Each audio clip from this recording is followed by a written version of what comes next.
토트넘 하스퍼가 리그에서 연이은 승리를 거두며 상승세를 타고 있지만 전문가들의 반응은 여전히 비판적인 면을 보이고 있습니다. 최근 경기에서 토트넘은 노팅엄 포레스트를 상대로 불리한 상황에도 불구하고 승리를 거두며 연승 모드에 돌입했습니다. 이는 토트넘이 지난 4연속 역전패를 당했던 시절과는 다른 강한 멘탈의 모습을 보여준 것입니다. 특히 노팅엄 포레스트의 수비진은 손흥민 선수에게 집중적인 견제를 가했고, 이로 인해 다른 토트넘 선수들이 상대적으로 자유롭게 플레이할 수 있는 환경이 조성되었습니다. 이러한 전략 덕분에 토트넘은 승점 3을 확보하며 맨체스터 시티와의 승점 동률을 이루는 데 성공했습니다. 그러나 이날 경기를 지켜본 축구 전문가들은 토트넘의 승리에도 불구하고 긍정적인 평가를 내리지 않았습니다. 이들은 토트넘이 10명의 선수로 싸우면서도 승리를 거두었음에도 불구하고 경기 내용에서 아쉬움을 지적했습니다. 그렇다면 이번 경기에서 토트넘이 긍정적인 평가를 받지 못한 이유는 무엇이었을까요? 자세한 현지 인터뷰 내용과 실시간 팬들의 반응을 좀 더 깊이 있게 알아보기 위해서는 구독과 좋아요를 통해 후속 내용을 지켜보는 것이 중요합니다. 이를 통해 토트넘의 현재 상황과 전문가들의 시선, 그리고 축구 팬들의 다양한 의견을 더 깊이 있게 이해할 수 있을 것입니다. 토트넘 하스퍼는 영국 노팅엄의 홈 구장에서 열린 프리미어 리그 17라운드 경기에서 노팅엄 포레스트를 상대로 2-0의 승리를 거뒀습니다. 이 승리로 토트넘은 연속 승리를 기록하며 승점 33을 획득, 한 경기를 덜 치른 4위 맨체스터 시티와 동일한 승점을 유지하게 되었습니다. 주장 손흥민은 이날 경기에서 왼쪽 윙어로 선발 출전해 여러 차례 위협적인 슈팅으로 공격에 활발하게 기여했습니다.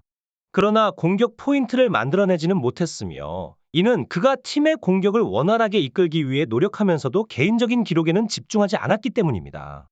토트넘의 이날 선발 라인업은 4-2-3-1 포메이션으로 구성되었습니다.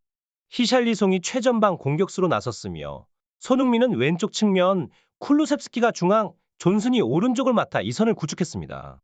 중원에는 이브 비수마와 파페 사르가 포진했고, 유도기 벤 데이비스, 로메로, 페드로 포로로 구성된 사백 라인과 골키퍼 굴리엘모가 수비를 담당했습니다.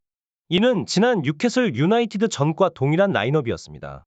토트넘은 이번 승리로 리그 상위권 경쟁에서 계속해서 강력한 입지를 고수하고 있으며, 앞으로의 경기들에서도 이러한 모멘텀을 유지할 수 있을지 기대되는 상황입니다. 전반전 3분 만에 토트넘은 클루셉스키가 창의적인 오프 더블 무브로 왼쪽 측면을 파괴한 뒤 손흥민에게 스루 패스를 전달하면서 결정적인 찬스를 맞이했습니다. 손흥민은 인사이드로 가마차기를 시도했지만 노팅엄의 수비수들이 집중적으로 방해하며 골키퍼 터너의 선방에 막혔습니다.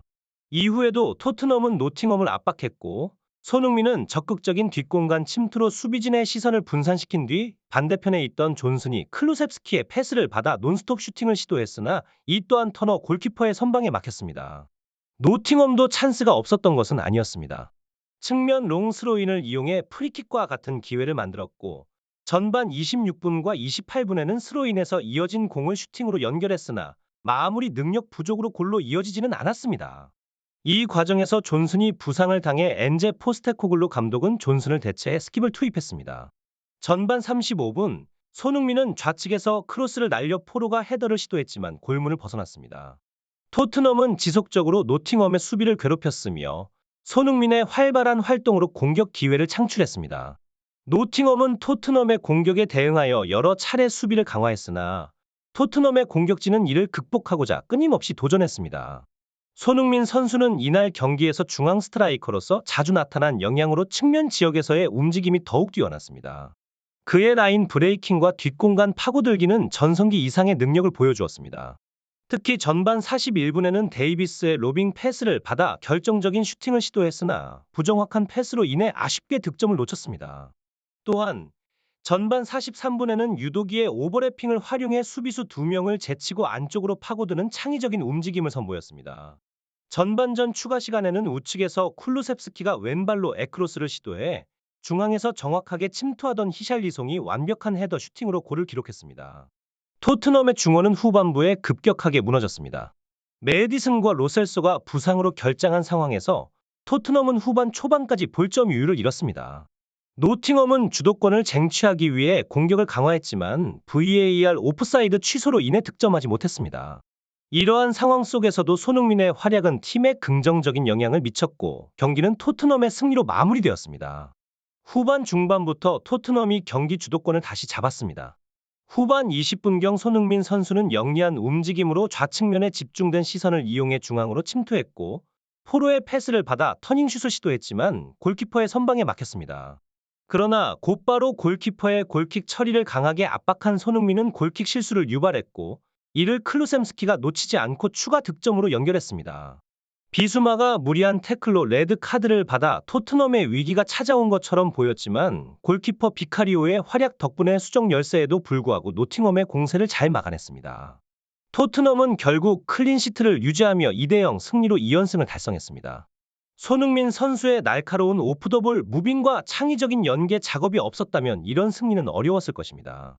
한편 맨유의 전설 웨인 루니 감독은 경기를 지켜보며 현지 여론에 충격적인 발언을 했습니다. 루니 감독은 손흥민 선수의 기량을 높이 평가하며 그의 플레이 스타일과 팀에 미치는 영향력을 강조했습니다. 이러한 발언은 토트넘과 손흥민 선수에 대한 더 많은 주목을 불러일으켰고 그들의 경기력과 리그에서의 입지를 재평가하는 계기가 되었습니다. 루니 감독은 BBC와의 인터뷰에서 토트넘 대 노팅엄 경기에 대해 이야기했습니다.